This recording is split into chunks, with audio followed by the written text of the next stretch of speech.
Hi guys, welcome to my channel and welcome back to some Dirty Bomb beta gameplay. Now, normally when I play this particular round, which is escorting the EV, I am normally on the... I guess it's I'm not sure how you look at it.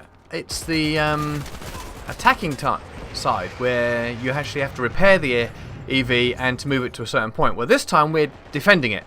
And we have to stop them from repairing the EV and moving it to the location, then still, I think it's drugs or something in the chemical lab.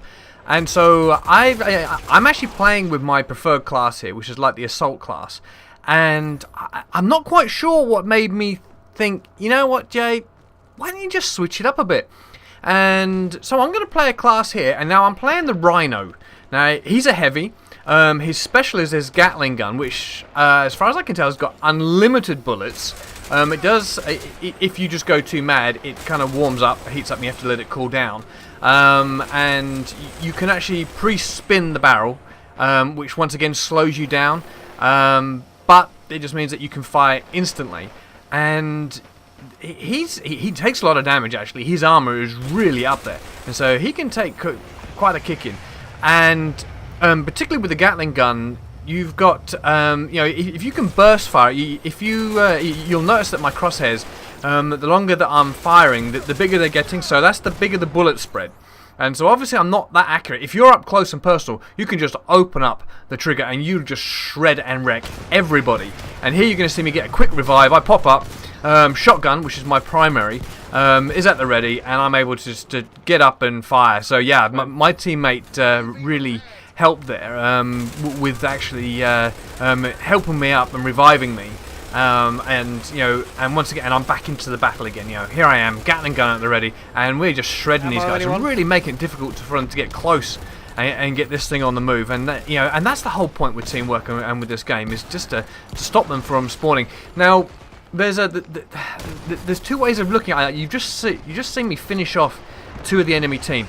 Now, I could have just left them there, which would have meant that depending on the spawn or the respawn system, which I think is about 9 seconds, 10 seconds, something like that, they could have had to wait 10 seconds before getting back into the game.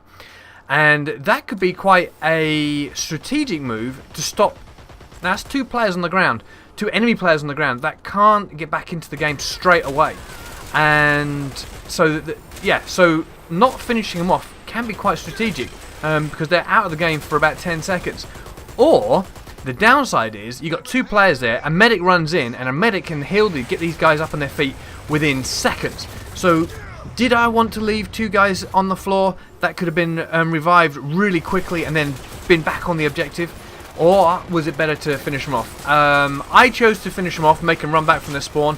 If you watch some of these videos, you'll notice that the spawns aren't always in your favour, and you can actually you actually spawn right back. There's no real progression.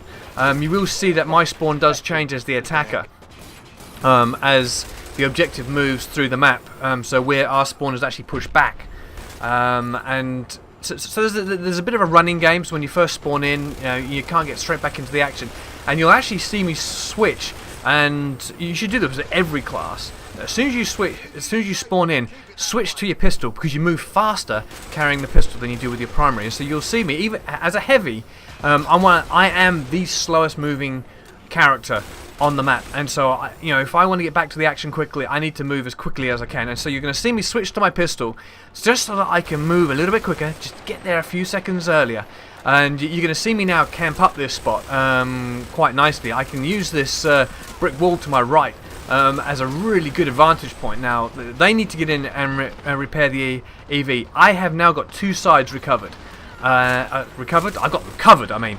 So that they can't come to the front or to the side. And actually, anyone trying to appear from the rear is going to get... pretty shredded by the time you get there, just for me being able to peek this corner and just to hold them back. You will see a couple of times that they come across the walkway from the top there, and so I have to keep my eyes open. Obviously, you've got the assault guys throwing in those air support grenades, and so you got to watch out for those.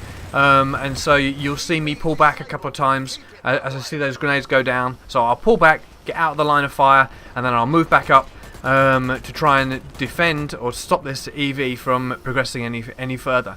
And like I say, with this Gatling gun, I am able to just absolutely shred, and you'll see that guy decided that he wasn't going to peek anymore. He just gave up.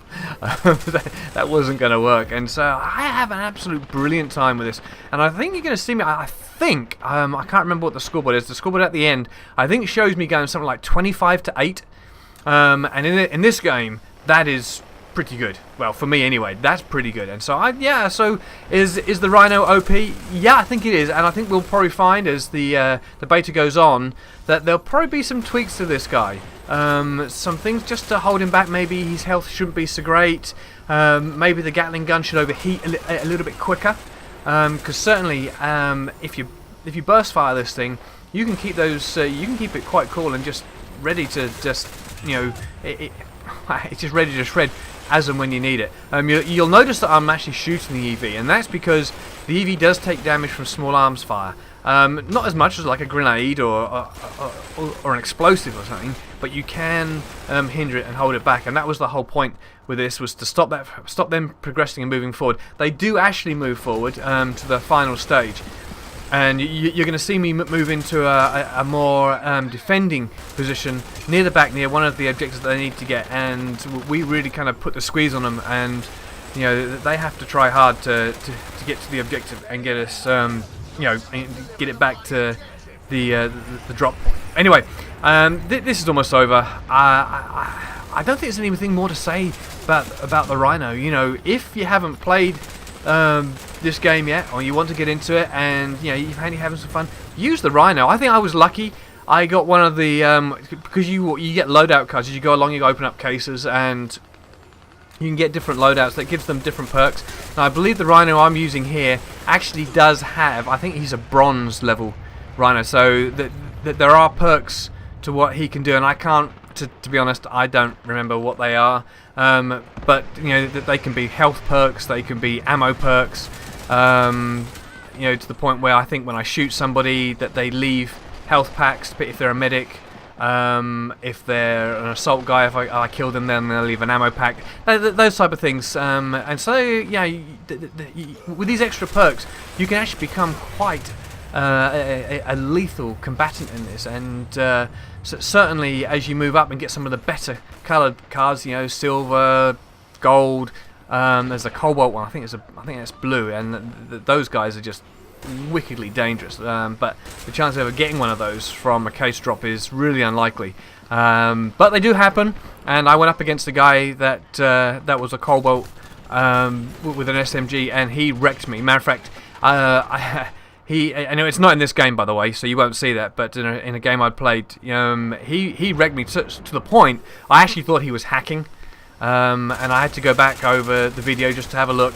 And I'm not convinced. I don't know. He was a level 20, so I'm guessing he'd been playing a lot. Maybe it was one of the developer guys that had jumped in the game. And those guys have got a lot of time in this game. So his accuracy would have been pinpoint. Using, like I say, the upgraded loadout cards would have given him maybe an extra boost against heavies. I don't know, or an extra boost against other combatants. Whatever it was, those guys, he absolutely wrecked. Anyway, like I say, this game is almost over. We do win this round. We hold them back. That they do a really valiant job pushing to this last objective, but they just can't get it, and we hold them back, and we go for the win. So, I hope you like this. I hope you maybe giving you some ideas. If you're playing, which class loadouts to use, and if you've not tried the Rhino, give him a go. He's a lot of fun, but he's OP and he's very slow. Well, thanks for watching. I will catch you later. See ya. Bye.